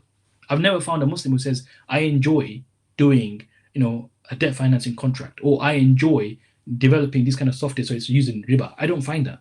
But it's just the fact that you can't find anything else. You're put in a situation, you're an employee, you can't even, sometimes say no to do something, right? You're stuck in a way. And so you can't, your will cannot be exercised, or you don't have that discretion per se. It's been really curtailed. As opposed to a contractor, whereas a contractor, now you have clients, you can say, do what you want. It's on your terms. So I do also find this kind of difference between a contractor and employee, where I feel more sympathetic towards an employee as opposed to a contractor. So where I would, potentially, and again, it's case by case, I would find more leniency or see a more kind of sympathetic approach for an employee, looking at all the different variables at play. And look, what we're doing here, we're looking at different factors here. And this is what the job of a mufti is. You're looking at a relative. You're looking at, look, where he is, what's the scenario, what's the context. You wouldn't obviously just give him a fatwa, it's permissible to do this. Rather, you look at his status, his other opportunities. There's so many things you look at. And if you visit the fatwa forum on the IFG website, you can see how we ask people about this. We ask people for the JD. We look at alternatives. So this is and it's really good to view the fatwa forum because it makes you start thinking how scholars think, inside and how they reason. So that's just touching upon employment and being a contractor. Now, moving on to the next slide. I just want to, yeah. So we've got three case studies here, right? Before we finish up with Q&As, I've got three case studies. One is a bank, second is a supermarket, and thirdly is a lawyers working in a law firm. Now let's look at in a bank. Which jobs would be permissible? I'm talking about from Imam Abu Hanifa's perspective, right? Because that's my approach that I take. I don't want to go talk about the other scholars now because I don't want to confuse you. From Imam Abu Hanifa's principles, what would he say to a person if all the variables were correct, all the contexts were right, and it's lawful for him? There's no alternatives, or it's not about doing a good thing. Rather, he just ended up here and he's got this job. Now, a cashier, you go to your bank. There's a teller, a cashier there. What are they doing? They're just taking money, deposits, giving money to you. From Imam Abu Hanifa's perspective, that would be perfectly fine, no problem. Looking at the marketing team, you're like the head of marketing. What are you doing? You are promoting the services of an interest-based conventional bank. That would be impermissible, right? From that perspective, because now you are actively promoting interest. You're calling people. Calling people towards an unlawful activity. So that would be impermissible according to those principles. And even I would say working in a kind of marketing team to actively form a marketing plan to get out there would be impermissible. If you're a loan advisor officer, where you're sitting at a desk and people come to consult you on the best loan for them, and you're trying to sell the product to them, that would also be impermissible. Again, why? Because the very thing that you're doing has sin involved. You are selling a loan. You are trying to sell that product. That would be impermissible according to Imam Hanifa rahimahullah. If you're working in risk management, right, in the back office, you're working in risk management, so you're not really doing something where it's front line or front end where you're selling interest or marketing a bank. Rather, you're just doing risk management. It's not really to do with anything interest related directly. Then even that would be permissible. The fact, as long as you're not doing, and even in these things, a person shouldn't just take this as a blanket yes or a blanket no. You should always seek further clarity. So risk management seems okay as well. If you're working in the compliance, just making sure the bank is compliant to the FCA and PRA regulations, Bank of England, and all these kind of other policies they have to comply with, that would also be okay. If you're working in security and fraud team, so your job is to ensure you stay on top of any kind of fraudulent activity, security, that would also be okay, because what you're doing is you're not actively involved again in interest. That job is just like your investigations you're doing, or you're making sure chasing up on people who've made some kind of claim, or you suspect fraudulent behavior, you're chasing that up. That'd be completely fine as well. If you're a cleaner in a bank, right, you're just a cleaner, that's also fine. Again, you're not actively involved. Now remember, the other scholars have different views here. I'm talking from the Imam Hanifa's perspective in my personal kind of approach to these kind of discussions. IT. Now the IT department is huge, and so there might be certain areas which would be potentially impermissible, but then it just depends what you're doing. If you're doing something in and of itself which is permissible, then it would obviously be permissible. But again, I think that needs more clarity. HR, working in the HR department is fine. You're looking after employees most of the time. And remember, these are what I said earlier. These are broad job roles.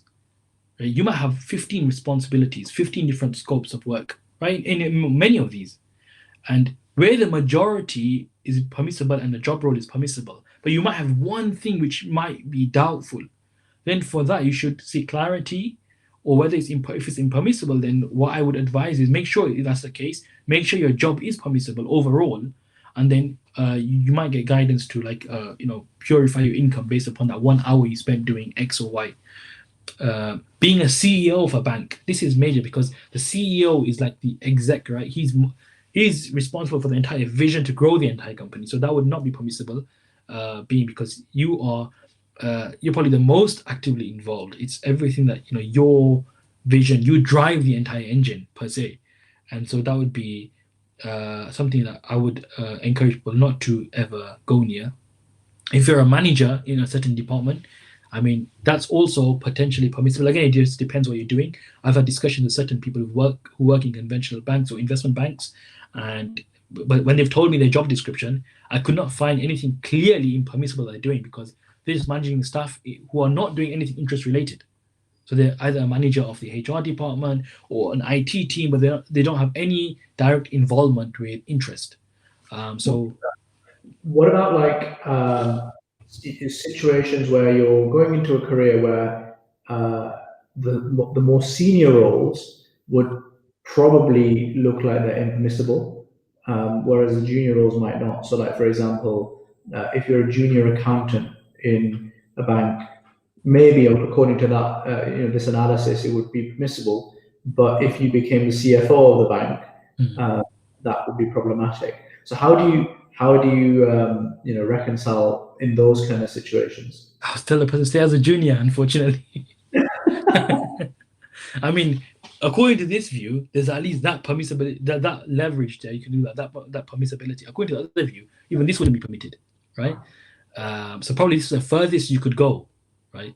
But use that experience, be a junior, and then move on, try to find a Sharia compliant company. And with all these now, banks, digital banks opening, Islamic finance space is opening up.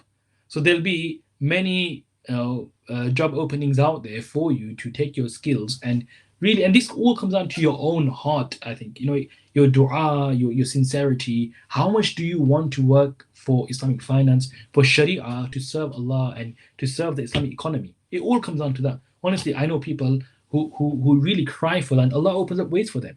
Many people, they become entrepreneurs, and we were discussing about student loans, and I think Mohsin and Ibrahim have an amazing, excellent video which you should watch about student loans and this whole thing about entrepreneurship and going to startups, right?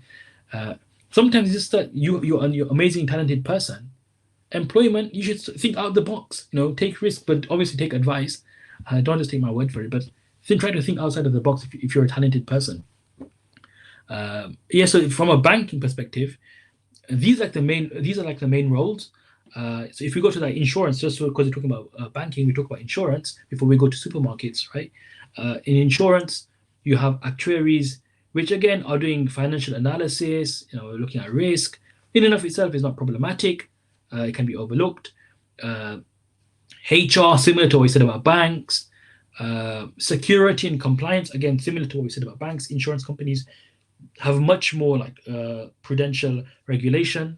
So you'd be involved in all of that kind of regulation, meeting buffers, capital ratios, insolvency, all these kind of metrics will be taken care of. Again, when it comes to marketing and when it comes to sales of insurance, that I would say is not permissible. You should abstain from that altogether. When it comes to claims processing, that would be permissible because you're not selling insurance, rather you're helping a person receive the money back for an unlawful contract. So rather it's a good thing. Then it's the end user's responsibility to get rid of any excess that he's received. So claims processing, I would say it's fine. Compliance security is fine. HR is fine. Actuaries are fine. Just the marketing and sales of insurance products would be impermissible because the thing that you're delivering is impermissible. You are giving something which you're selling, something which is unlawful from a Sharia compliance perspective. Now, moving on, we touch upon supermarkets, right? So, unfortunately, the world doesn't look like this anymore. We all go in with, markings on the floor, single file, a one-way system. But this was in the good old days, right? This is how it used to look. Mufti Saab, just to flag it, we're about 24 minutes past 6. So okay. If we could try and wrap up in the next kind of 5 to 7 minutes. Yeah, sure. Perfect. Right. So in the next 5 minutes, we'll just touch upon supermarkets and lawyers. Supermarkets, right? Let's do a quick analysis. Till cashier, completely fine. What you're doing, you're just taking money, you're sending the item. Yeah, but something to point out here. What about a person who is scanning alcohol, scanning pork up here? So this is another issue, right? The way we approach this, the way I approach this is, and scholars, I know senior scholars as well, the advice that they give is, this is similar to what Imam Abu Hanifa says about that person transporting alcohol, where just like he was of the view that all you're doing is transporting, up here all you're doing is scanning. The sin that will happen will be later on. This cashier at the till will not be responsible for that, and therefore it will be permissible to do that. And also the further evidence to that is the cashier is really just, now you get automated, everything's automated, right? You can, you do self-checkout. The cashier is really irrelevant in the process. And further, when any person asks you, where did you buy this from? They're not going to reference the cashier. They'll say, I bought it from Asda or Tesco. So really, the cashier is so like remote and so irrelevant or insignificant. They're just doing their job. They just honestly, they probably don't even know half the time what they're picking up and scanning. It just becomes so like mechanical for them. So to put the sin to them doesn't really seem accurate to me, because they're just like they're so replaceable, and they can be. I mean, they're being automated now, right, through self checkout. If you're a stock clerk or a stacker or anything else, again, we've talked about many like HR and all these jobs. All of them are fine. When it comes to stocking alcohol, stocking wine, again, many employees, you can't, just being an employee, we touched upon, it's not easy as an employee to tell the manager, I don't want to do this. If you have the opportunity, you should take the opportunity. If you don't, and it's going to create issues with you, there's Islamophobia already, then there is, you could say, leeway in the sense of Imam Hanifa's opinion, because all you're doing is stacking. You're not really selling alcohol. You're just putting an item on the shelf. That's all you're doing. The sin will happen well later on in the chain. You're not even party to that sin. Finally, lawyers. When it comes to, now, this is like for Ibrahim and people in lawyers, right? And this is what we touched upon this earlier anyway. So my view on this is, it's not so clear. You're doing multiple things in corporate finance. Ibrahim, if you want to come in now, I think it's good to come in as a person who's worked in the legal industry and law firms as a corporate lawyer, right? How a lot of the times, what are the kind of things you do as a corporate lawyer? So I think it depends on what kind of lawyer you are. If you're at a corporate law firm, that's different to a high street law firm. In the high street sector, you're going to be doing all sorts of things, and they're primarily going to be, your clients are going to be individuals. So you're going to do things like conveyancing and immigration and all that sort of thing. Whereas in the corporate sector, your clients are going to be companies and banks, financial institutions, etc. And you're very specialized. So you would do your training contract in lots of different areas, but then you would specialize in one area. And my personal view is, on this analysis, I think you could pretty much do any kind of law and it would be fine. Apart from arguably, banking law and specifically perhaps, drafting up the interest clauses in relation to, those contracts, or perhaps acting as a witness to those agreements. I think if you take a kind of really technical approach, my personal view is, as you know, my personal view is largely with the majority on this. I think it's really helpful to have the Hanafi view there that you can rely on in complicated cases. But I think my kind of just gut instinct is always against working for a bank. And if you have to, if it's a necessity, great, fine, do it. But then always try and exit to go somewhere else. Because my view is that there are enough jobs out there that you don't have to work necessarily for a bank. They might not be as well paid or maybe as prestigious, but I think that there are alternatives. But yeah, in the legal sector, I think other than banking and finance, derivatives, securities and derivatives, debt capital markets, these are kind of three, I think, really problematic areas. Other than that, if you're in if anything contentious, so anything where there's arguments with each other, such as litigation, or even insolvency, because that's post fact, that's after the contracts have been created, all of that stuff is fine. And if it's advisory, like regulatory or tax advice or anything like that, that to my mind is perfectly fine as well. So yeah, the only ones of concern are banking and finance, derivatives, and securitizations, debt capital markets. And arguably, if you are working in, it'd be interesting to hear your view on this. I think it's probably fine, corporate M&A, even though a lot of your clients will be private equity firms who are using debt to leverage and fund their transaction via debt. So you're not investing; you're just really arranging the merger and acquisition, right? Yeah, like it's up to them how they finance it in the background. Exactly. Yeah, that's fine, and I agree with you completely. In all these views that I've mentioned, the way I always advise people is trying to find a Sharia compliant job or work in a sector which is Sharia compliant. Always, as the first point of call. But if you can't find something and this is what's available, then okay, based on this view, it's permissible.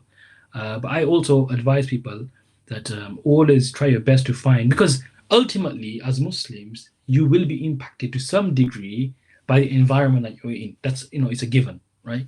And therefore, it's always in our favor to work in a place which aligns more with our values and our ethos as much as possible. And that really brings the end of my presentation. And let's have a discussion.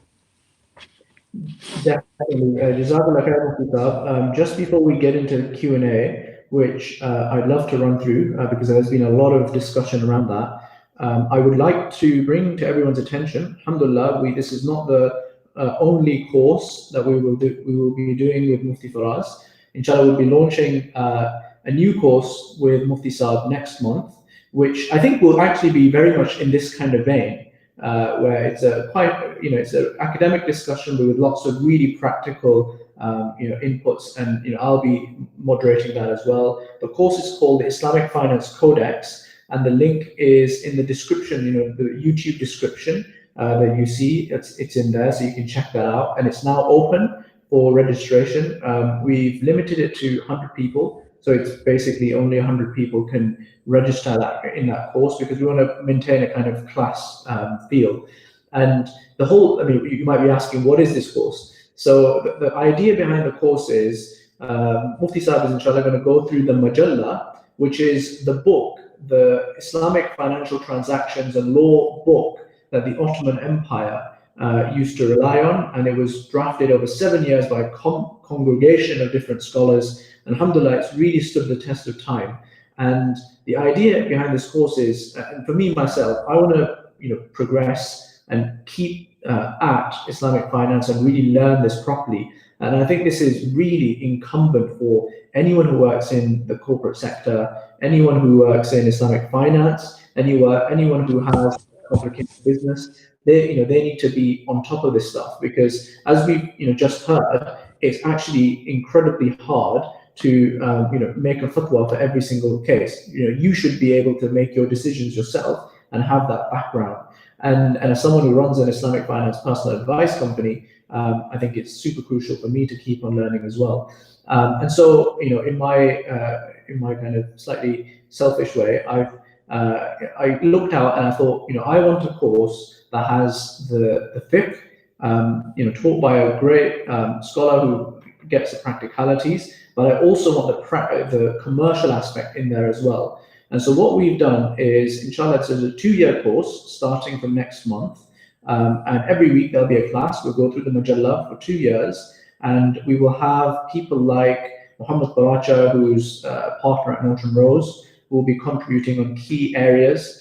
Muhammad Baracha is one of the most eminent Islamic finance practitioners from a legal perspective in the world right now. And then we've got Sultan Chaudhry, who was ex-CEO and from early founder of Al Rayyan Bank, which is obviously the largest Islamic bank that we have in the UK. So he has a wealth of knowledge in his head that will just be so enlightening, inshallah, as part of that discussion.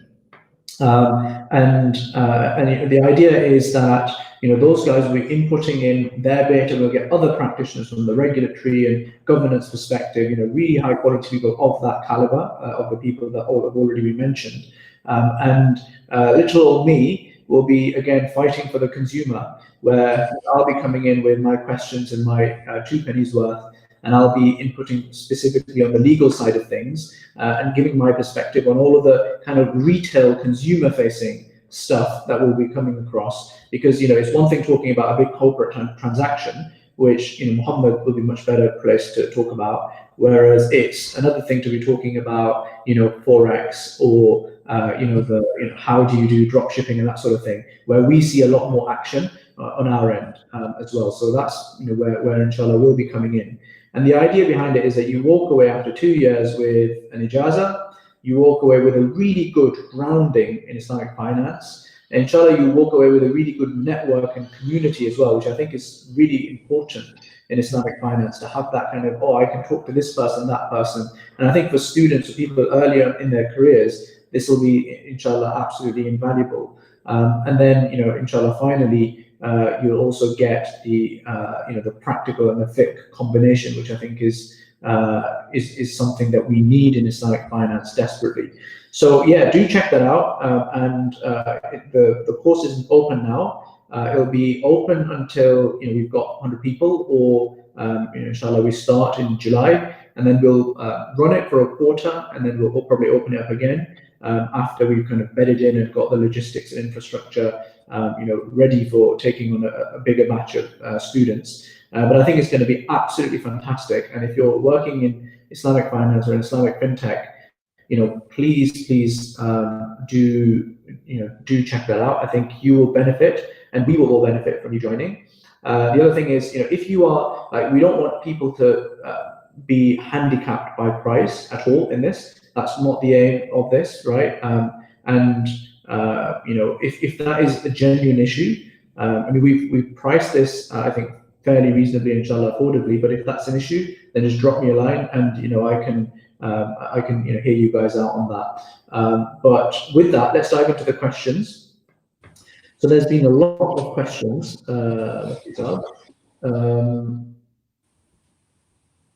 Where shall we start? Right. So what about working in a development bank where it's not really commercial, but they are going to be giving loans, but it will be for development purposes? What are your thoughts? Yeah, so and this is something good that the brothers have touched upon, is where the income is sourced from, right? This is another major discussion. Like you'll see in some fatwas where they reference the income of a job, right, or a company. And so again, according to the view of the Hanafi scholars, in a non-Muslim country, non-Muslims are not bound by Sharia at all. So for them, their earnings are lawful, right? So working in a development bank, it always depends on what you're doing in the bank. As long as your job is permissible, you're not doing anything impermissible, then the job will be lawful.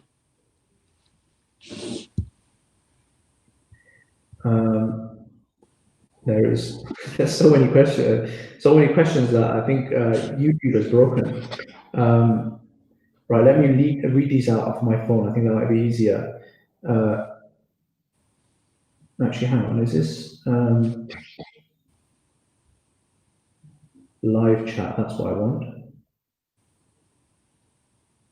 What about taxi drivers?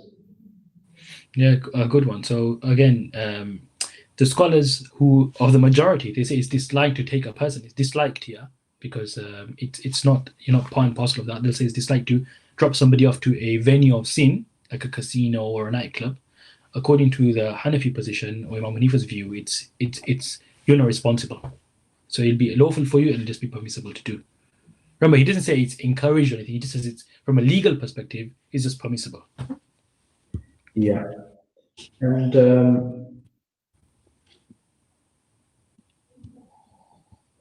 if you ultimately know that the leased place will be used for illegal activities, can you ignore the sin? I mean, you should always try to find tenants who'll be doing Sharia compliant. That's like a given across all opinions, right? Your first action as a Muslim should be, you want tenants. This is your property. You don't want your property, just from your own moral and ethics, you don't want your property being used for impermissible activities. Because the view of Imam Hanifa is a very legal view. It's a very technical view where he's looking at the contract itself. But as a Muslim, you should always try to give your property to a Sharia compliant or a neutral kind of setting, and avoid giving it to tenants who will be doing something impermissible. Yes, when you can't find somebody else as a tenant, then it'd be permissible based on the view of Imam Hanifa. You will not be sinful for the sin that takes place in a property.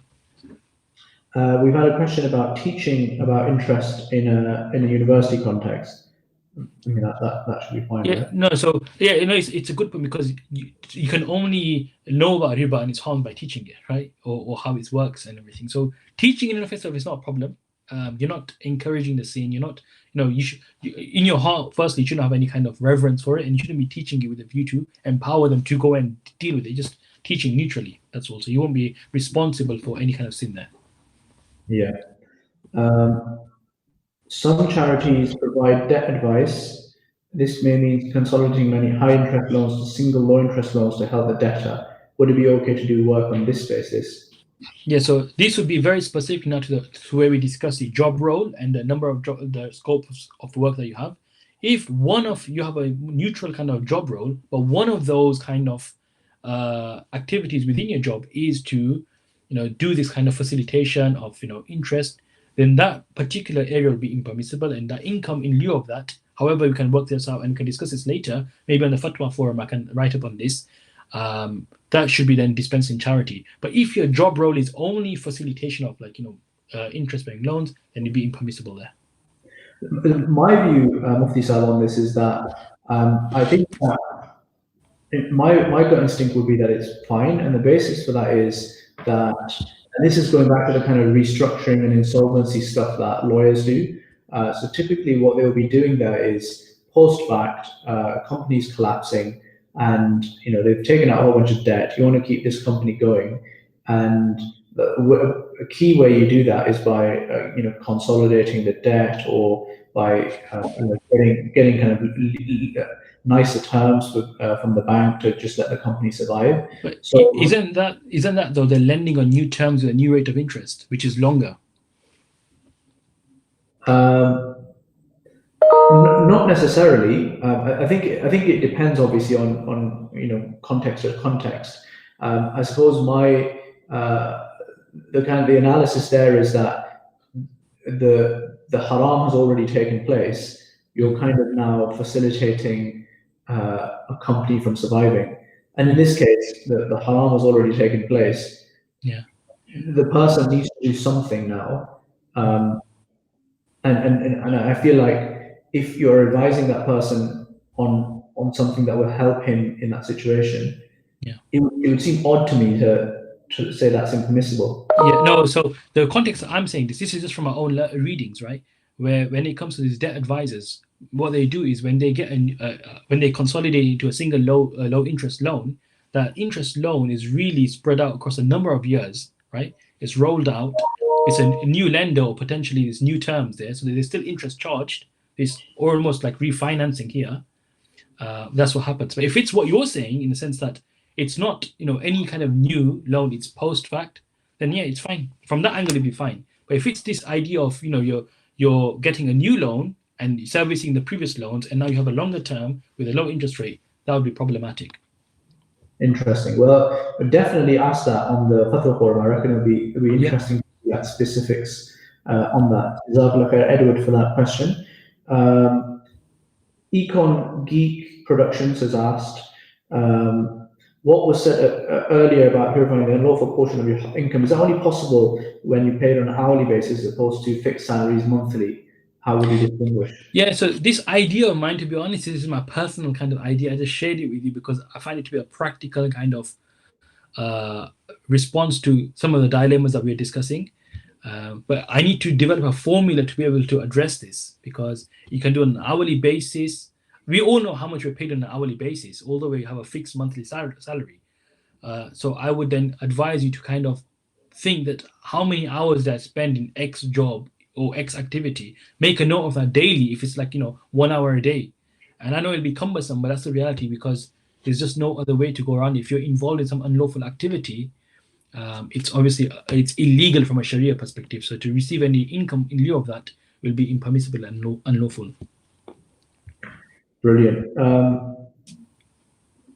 Due diligence on financial operations of businesses, sector, banking, fintech, payments, reports used to buy or sell sector. Is this halal or haram?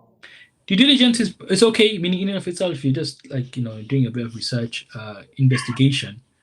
You're not involved in anything haram that I can see straightforward. But again, in these things, it's always good to get the kind of scope of work more detailed. But from just what you're putting there, it doesn't seem to be problematic. Brilliant. Can we have more clarity on IT teams? What makes them permissible and others not?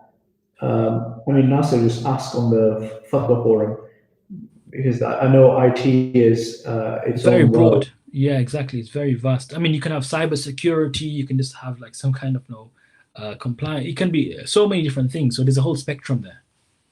What about customer service, working in a bank? Yeah, that's okay as well, because you're just really advising them of the account and these things. As long as you're not selling a loan or anything, you're just giving them general advice.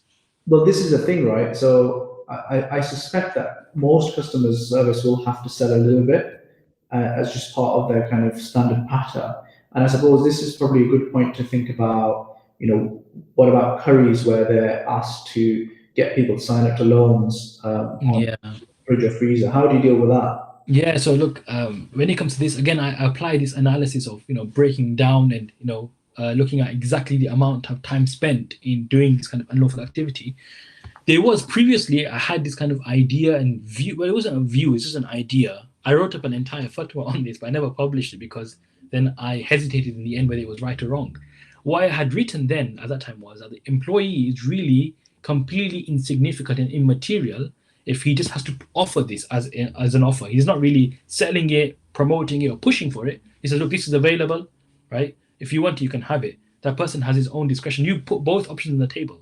And secondly, remember, as I said, employees are somewhat robots in a company, meaning they're just doing their jobs. Nobody says, I went and bought this item from this person. Rather, it's Currys or Asda. And these people are just there, just doing their day-to-day job. So today is Muhammad selling this. Tomorrow will be John selling this, right? It's just part and parcel of the role they have to fill. So previously, I was inclining towards that it may be okay, especially when it's zero finance. Zero finance is completely okay, in my view. If you're selling a 0% finance, there's no interest involved in that. But with his interest, previously, I was of the view that potentially he could not be liable. But now I'm more inclined towards this view where I say, no, even that should be purified. If there's some income in lieu of that, it should be some purification from your salary. Interesting. What about like if you've got a company like Currys and they're online, they offer an interest-bearing option to purchase their goods, and a portion of their total revenues will be coming from that. So like it's in essence, there's no one directly involved in selling that, but a portion of your income will always be coming from Currys' haram activity. I suppose this is also the case with lawyers and big professional services firms as well. Yeah, so when it comes to income, right, which we just touched upon briefly, the question is, the money that's being received, is it lawful for this non-Muslim, directors and shareholders? Is it lawful for them, right, the people who own the company, right? So this is a part of a broader discussion where scholars discuss what are non-Muslims obliged to do, and they talk about mukhatab. What are they mukhatab? What are they addressed by Allah to do? So all scholars agree that of all non-Muslims are primarily obliged to believe in Allah and the Messenger of Allah, right? That's from the ayah of the Quran, Surah Al-Araf, where Allah tells the Messenger of Allah, "Qul ya ayyuhan nas inni rasulullah ilaykum," right? Jami'a, that I am a messenger to all of you. Then in the end it says, "Fa'aminu billahi wa rasulih," right? So that's like all scholars agree on this. But are non-Muslims in non-Muslim lands responsible and are they liable for the income to be lawful when they don't even believe in any of this? So this is where scholars like from the Hanafi school say no, non-Muslims in non-Muslim lands are not obliged, and they're not under the Sharia rules, right? To them it's lawful. The interest is just part of the system. Yeah. Riba, gambling is part of the system. So for them it's lawful amongst themselves. So therefore your income will not be tainted because it was lawful for them. Interesting. So what about, I was thinking about this is an interesting case, but drawing up Islamic wills, which is a very Islamic kind of agreement. Obviously, non-Muslims won't need that or want that. Would that be then permissible on that analysis? Sorry. Conventional wills. Right. Doing conventional wills. Yeah, so I've got an answer on this, and maybe I'll write this or I'll put this on the forum. So I've just got some analysis there, and on the forum I'll answer this. Brilliant. Serving alcohol to a customer in a restaurant, would this be different to stacking and passing alcohol across a till? Yeah, this is different. So there's two things which are impermissible, even from this Imam Abu Hanifa's view, and this is because they are mentioned specifically in the hadith, where there's clear proximity. One is serving alcohol. So any person who's working in a restaurant serving alcohol or haram, that's not permitted. And also the hadith clearly prohibits selling weapons or arms manufacturers to people who are going to use them in illegal activities like murder. That's prohibited in the hadith. So these are, because it's the proximity and the harm is so great, right? Even Imam Hanifa is of the view that this is impermissible. This is an interesting one. What about as a manager creating displays of alcohol to encourage sales, following directions from the head office? Yeah, again, see, this is a marketing role, and you're inviting towards unlawful activity. So, marketing unlawful activities in and of itself is also unlawful because you're calling towards what's your job here? You're calling towards unlawfulness, and that is impermissible. We're not allowed to invite people or call people to anything which is unlawful. So they would have to purify it on your, under your analysis, that portion of No, their. well, if they're if depending now, if their job is purely marketing and the company is haram in and of itself, Yeah, then they wouldn't be able to work in there at all. But if they're yeah. just an agency, marketing agency, and they've got a client, then either they resist from serving this client or they do this kind of purification and I, abstain from continuing this. I think what this guy is, he might be a manager at somewhere like Asda or somewhere where they have to sometimes create like these displays, where they've got offers and things. Yeah, Uh, yeah, so I suspect the majority of his work will be fine. yeah, yeah. That's right. The majority of the work would be fine. Obviously, it's purely directions from the head office. You have no input whatsoever. As a Muslim, you should have no input or any kind of excitement, which I'm sure 100% you wouldn't have. Yeah, all I would say is if you're instrumental or significant in what happens, then purify your wealth. Yeah, just accidentally build it up and then just crash into it and be like, oh no. Well, he'll be told to do it again then.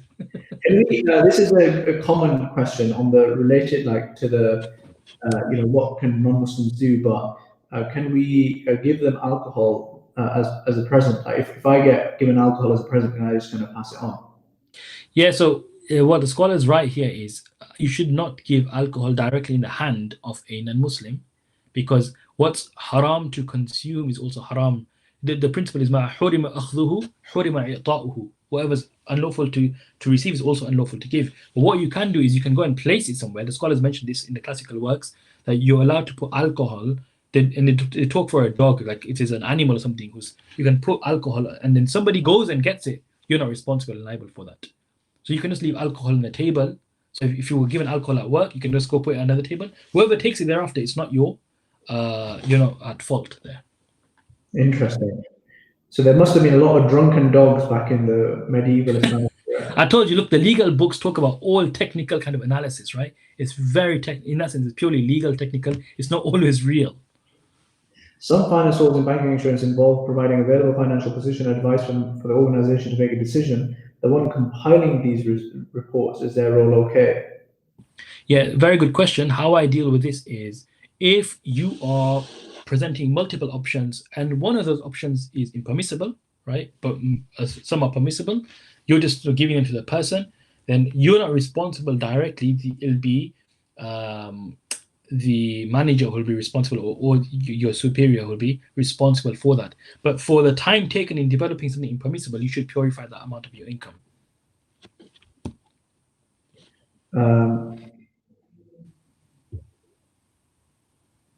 What kind of welfare system? When will there be a welfare system to support ulama? I mean, Mufti Faraz, I think you can get behind that. When will there be a welfare system to support our ulama again? I think it might be the same guy. Yeah, I mean, subhanAllah, I think Waqf is now emerging in the UK from multiple angles, so there's good things ahead. I think yeah, definitely. Ibrahim, can you ask Mufti Faraz MFA? That's a nice one.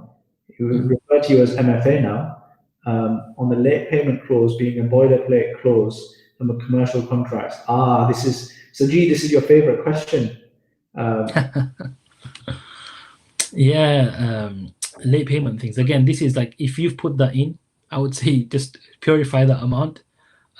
If you had to put that in, and these late payment clauses in conventional contracts, commercial contracts is obviously interest based, and in Islamic finance contracts they're there also, but they're more this charitable giving type of payments. Interesting. I think that could be quite a problematic approach, because I think you pretty much have late payment clauses in everything these days. Yeah. So, well, if you're drafting it, right? I mean, it is a boilerplate clause, no doubt about it. It's just a common thing to be there. And I would say just give, the hadith comes to mind where the Messenger of Allah, he addressed the tujjar. He said, Ya ma'ashara tujjar, that he said, these tradings are always there's some kind of lies or false oath involved in trades. فَشُوبُوهُ بِالصَّدَقَةِ, mitigate this with a bit of sadaqah. And this was the advice of the Messenger of Allah to his traders, that there's always some element of impermissible activities. So just give a bit of sadaqah always from your thing. So I would advise Brother Sajid as well here. As a friend of mine, we went to college together, by the way. That's a long time ago. So, but just give some sadaqah always. It's not something, again, you're not really responsible. It's just something you got to do with part and parcel, but just give sadaqah. Also, I think important here is to distinguish between operative clauses and kind of just backup clauses. So, if you're drawing up a debt agreement and you're drawing up the interest clause, that's operative. Whereas if it's a late payment clause, which may or may not actually even stand up in court, because it might be seen as penalty clause. I feel that there's a distinction there, because it's almost like it then depends on the conduct of the company at the time, in light of that clause, like how they interpret it. Yeah, and these are exactly all the types of discussions we're having in our course in Majalla, from a pure legal, fiqh, commercial, technical kind of. It's going to be amazing. Yeah, and as you guys can see, me and Mufti Saab regularly disagree on things and agree on things, and that's perfectly fine, right? That's how you push yourself and you learn. So inshallah, I'll be kind of the People's champion. I'll be in the firing line. I'll be asking the silly question so that you don't have to. Okay, so I think that there's a lot more questions. I suggest that what I might do is I suggest that you guys just post these questions on the Fatwa forum, because I know it's getting relatively late as well, and I don't want Mufti Saab to be killed by his family before the next seminar. I certainly don't want to be going to an early grave either myself. So you don't want to be assisting in sin, right? Yeah, I know. So yeah, if you guys could just copy paste your questions, because I don't think we're going to get through these in the next probably half an hour at least, and it is getting quite late. That would be great, and we will, inshallah. There'll be a WhatsApp group that we'll create for the people who joined the Majalla course. So we have that kind of ongoing discussion there. For other people, there's a Fatwa forum as well, where you can post your questions, and there are discussions there. And if you have any queries about the Majalla course that I was talking about earlier, the link I've shared as well, then please do feel free to drop me a line on that. Or if you have any suggestions for experts that we can host in that course, then more than happy to hear about those as well. Or if you're a fintech with a very specific kind of expertise in a specific kind of area, love to hear your analysis and your kind of take on your area of law as well. I think inshallah, it'll be an absolutely fascinating and really rich thing that we'll create. Adam Sattar, would you advise a trainee lawyer to stay clear of working in the finance team even for a 6-month seat? Often trainees are not afforded a great deal of choice and have to take what they are given. I'll answer that one because it's the very latest one in. It's one that I can actually answer. I'll hand over to Mufti Saab as well for his view. I personally would stay away if you can.